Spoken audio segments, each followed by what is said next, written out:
Rockstar just shared some information for the upcoming GTA Online Summer 2026 DLC. A lot of us assumed that the Mansions DLC probably was going to be the last one, with maybe some like little content getting thrown in earlier this year.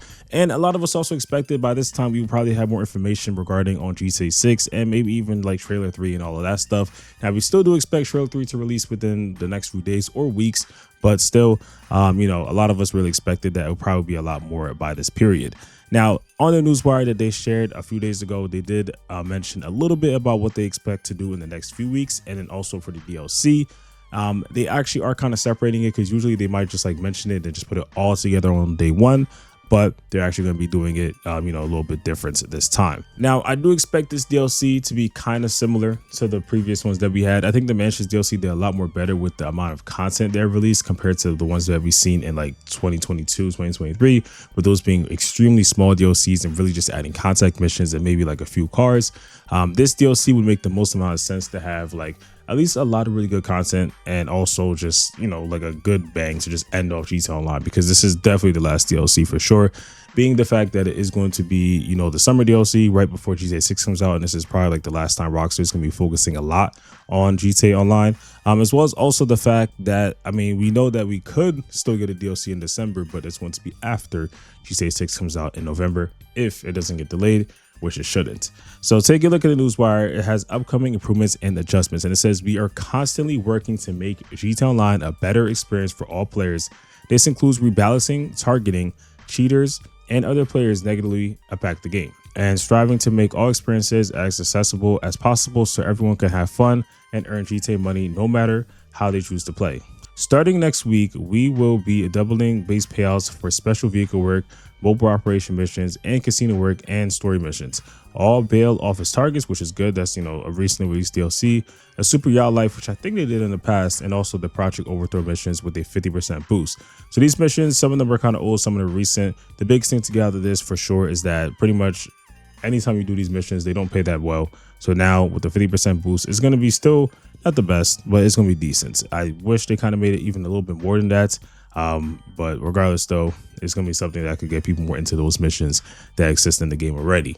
And then it says, in addition to these base payouts, we will be adjusting vehicle pricing so that certain vehicles are more accessible and have prices that reflect their value. This will include lowering the price of over 30 vehicles, including the Overclock Imogen, which is actually on sale this week, and also the Proton Tire Supercar and the Brute Force Riot, as well as many others, while the Mammoth F-160 Raiju fighter jet will be increasing to reflect its outsized utility and performance, which we'll get into that in a second. But it says on top of that, we will also continue to clamp down on players who abuse vehicle resale exploits by limiting the resale values. And then for the final paragraph, which does mention the DLC itself, it says there are plenty more to look forward in GTA Online, including a variety of special events and celebrations, along with an exciting new update this summer. So the Raiju itself is actually already $6.8 million. There's almost $7 million for it. So Rockstar is probably planning to put it somewhere around like maybe 9 million, could even be, the 10 millions. We'll see. But regardless, though, I already think that's overpriced for what it is. It's a great jet for sure. And it's, a recently released one as well. It came out maybe a few years ago. But, it's just when it comes to the energy to online, you don't really expect Rockstar to even raise prices on vehicles. Instead, it would make more sense to put it the other way and lower them. But that's just the route they're going for, at least the Raiju, and it could be potentially other vehicles too. As for the other cars like the Proton Tyrus and the Brute for Police Riot, those are older cars, and honestly, some of them are kind of overpriced. I'm not exactly sure about how much they're going to release or reduce the price, but hopefully it's something that makes a lot of sense. So for example, if one of them is like $2 million, Rockstar could probably put it down to like 1.5 or even less than that, being the fact that, they probably just overpriced from the get-go. And it's also like, just a bunch of more newer cars that they released already that, just are in competition with that, and they're older. So there's no point of it having the same exact price that it is. Kind of like how it is in real life. If you have a car that you bought, let's say like 2014 for that price, like it shouldn't be the same price as 2026. So hopefully that's something that they kind of do touch on a little bit in GTA 6 Online with, when updates release, they might lower the prices continuously for other vehicles, and not just like discounts, but actually just like full on set prices.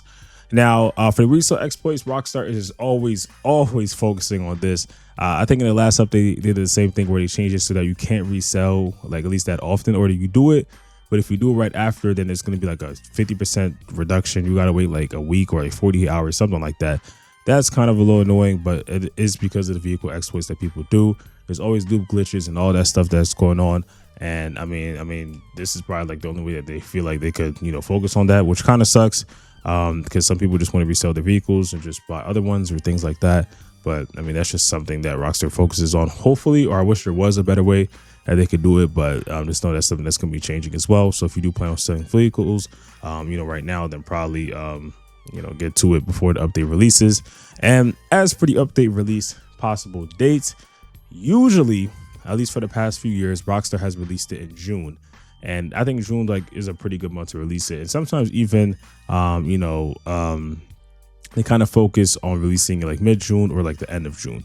Now, this time is a little bit different because usually by this point we can see the GTA Plus event month and it would end on a Monday. And then, the next one will start on a Tuesday with the updates. But this time they have announced that the GTA Plus event is going to be ending on a Wednesday with the next one starting on a Thursday, just like it regularly would when there is an update.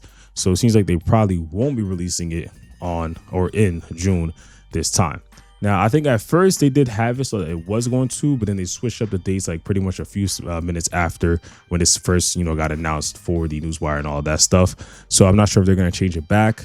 But regardless, as of right now, if I were to say if they're going to release it in June still, then the most possible date will probably be like June 9th or 16th. So about a month from now on a Tuesday.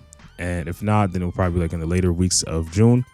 But if they do decide to just, move it on to July, how have they done in the past?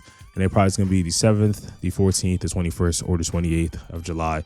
We're going to have to see within the next few weeks to see how Rockstar announces it. And also the GTA Plus month is the biggest thing that kind of helps us out to figure out exactly when Rockstar can officially release the next DLC. But hopefully, it is pretty exciting. Hopefully Rockstar has a bunch of stuff that, get people into it.